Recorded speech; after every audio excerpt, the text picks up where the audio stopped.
somebody that knows all about this stuff. I have him on a lot. He's probably sick of talking to me, but I love having Paul Seegert on. He's managing partner at PCS Advisers. It's a company that works with corporations to try and manage health care so the patient doesn't go broke, the employee doesn't go broke, and the company doesn't go broke. And he does a very good job at it. He's also terrific on the radio, and he's giving us a little of his time here today on 700 WLW. And Paul Seegert, how are you on this glorious Thursday? I'm doing great, Ken. How are you? I'm doing, well, I'm going to get there. I got till midnight. I'm going to get to great. Not quite there yet. Before we get into just, theories and all that, what did you make of this new, and again, it has not been vetted by other doctors outside of this Mayo Clinic survey, and what it found was that the Pfizer vaccine was only 42% effective against these infections that popped up in July. Moderna was 76% effective of this Delta variant that popped up.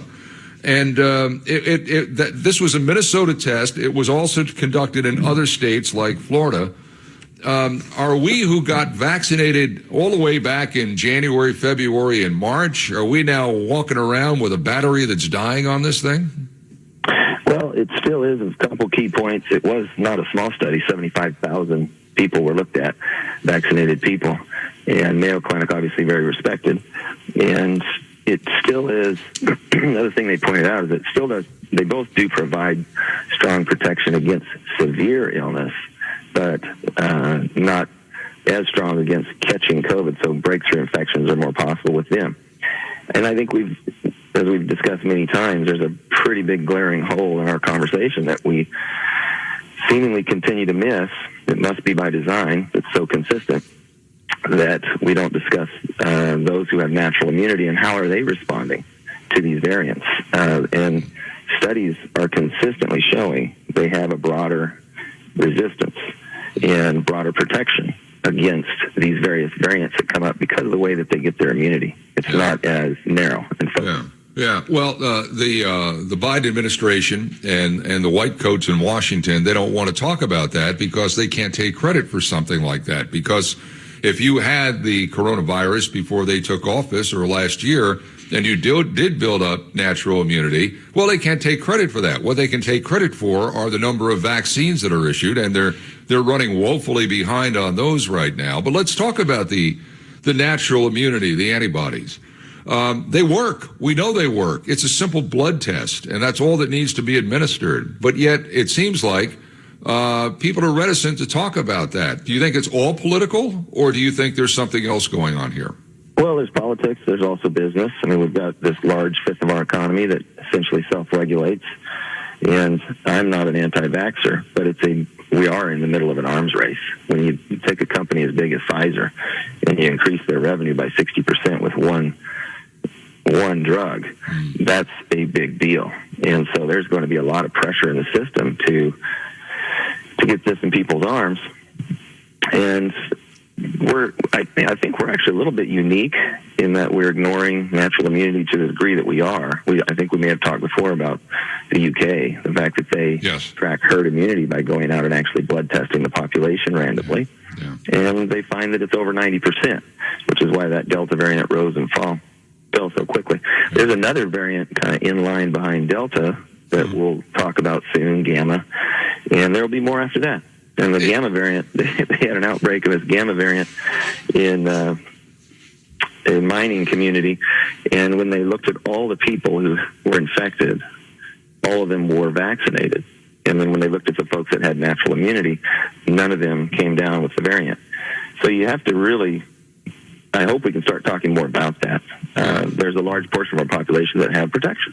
Yeah, well, you raise, again, an interesting point, and I said this in the last hour. Sure, it's Gamma. That's what's coming next, and then you're going to have every single letter in the alphabet, Whiskey, Tango, whatever it might be, Centurion. There's going to be that. But we know this drill. We may not know the science behind what's going on here, but we know the drill. It's the flu drill, and that is that science trails actuality. And every vaccine that you get in the fall, in October and November, a flu shot, is largely based on previous science, not current science, because stands to reason you've got to develop that vaccine over the course of a year. And yet those vaccines for flu, if you're getting a 60% efficacy rate on a flu vaccine, you're knocking it out of the park. Right. Still, the numbers here for Pfizer and Moderna on this are still pretty darn good as we have come through the Delta variant. But I just sense that this is a self-fulfilling prophecy. Like every year we're going to be going through this and through this and through this. And I don't sense the American public. I can see it now. The American public's not going to put up with it. We're either going to get our arms around this or we're just going to let it run its course and see what happens. But there's no appetite I see anywhere for going back to where we were in March of 2020. Do you? No, and there shouldn't be. I mean, we're seeing certainly some uprising and pushback against masking kids in schools. That's its own whole conversation.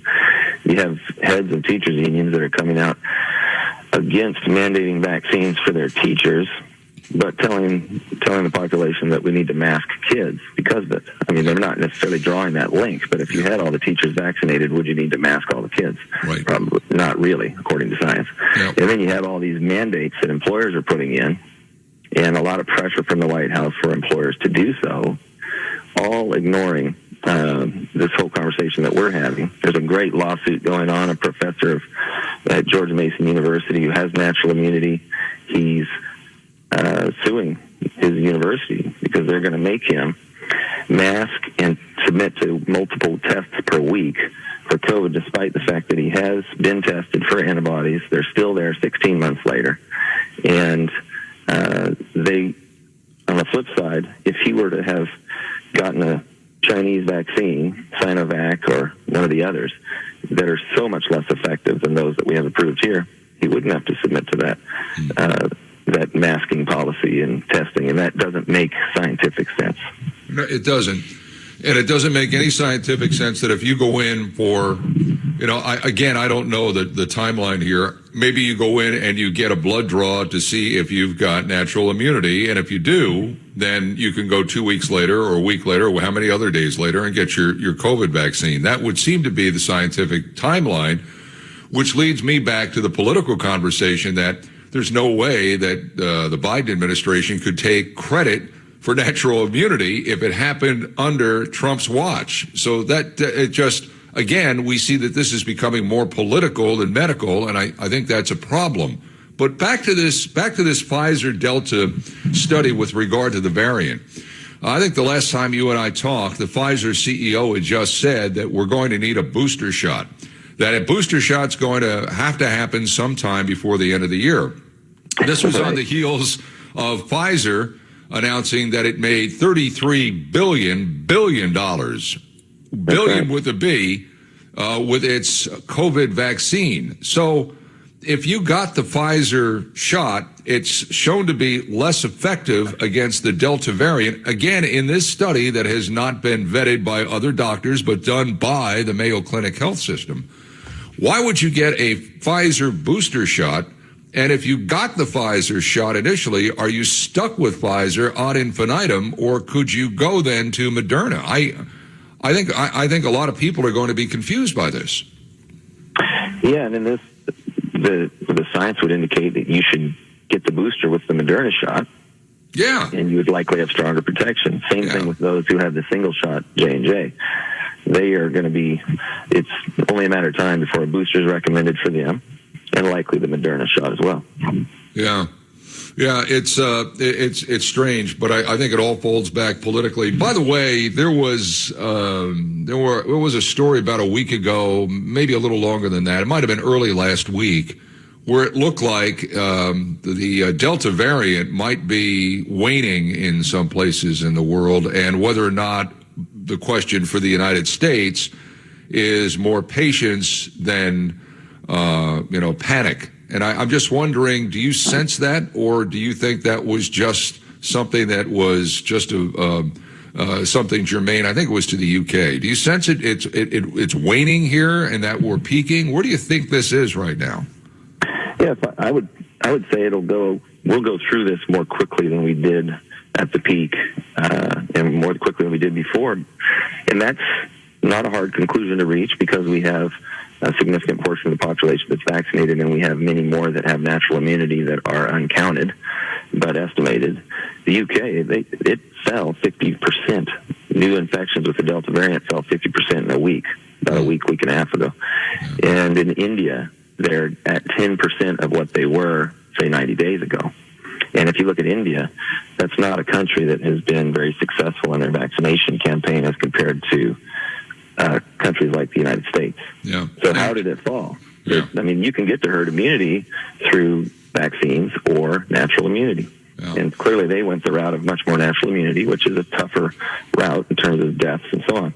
But you'll get there. So this variant is getting us that much closer. And we have the portions of our population that are high risk are, for the most part, in that vaccinated group. Yeah. Well, under 51% of this country has been fully vaccinated. Only 57% has had one dose. And Ohio, Kentucky, and Indiana are all below 50% in their vaccination rates.